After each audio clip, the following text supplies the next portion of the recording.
So this is the American Monopoly game, and you're probably thinking, how did a Brit get hold of the US Monopoly game?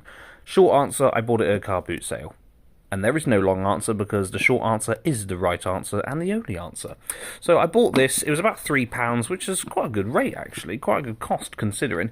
Wooden bookcase, vintage game collection, which is quite nice. It's quite a presentable case as well. And you've got a nice looking collection of other games like Risk, Scrabble, Stratego, Clue, Sorry, I don't know what that is, and Yahtzee as well, which, you know, they're quite good for the entire series. And you've got all the components that you need for the game in there. The nice slidey part of the case comes off nicely as well. You've got the rules, which cover pretty much every edge case for the game, because if it didn't, it wouldn't be a very good rule leaflet.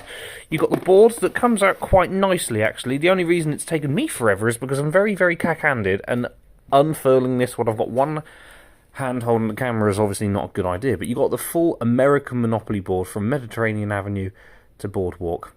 And if it didn't have any of those properties, then it wouldn't really be the game board, would it? One problem I have with this case, this version of the game, is that everything doesn't look very neat. I mean, of course, you've got your houses and your hotels. Those are the only really decent bits, aside from the game tokens and the deeds. The community chest and chance cards, they're all just scrumbled in. There's not much difference between them. I mean, I don't know if you can make it out on camera. I can just about make it with my eyes.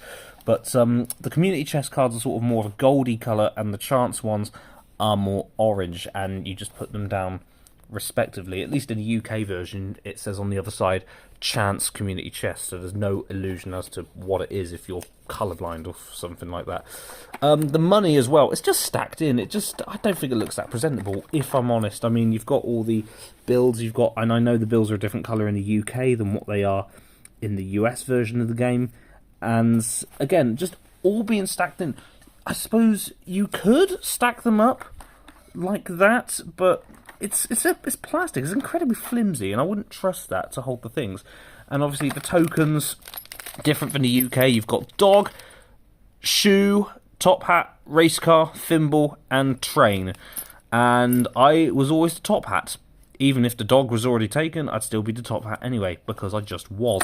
And the mortgage cards, they're pretty good and easy to understand as well. So obviously, if you're collecting rent, you have it one side. If you're not, you have it on the mortgage side. It's a decent game. I just prefer the UK one. And the layout of this could be improved. But overall, a nice purchase.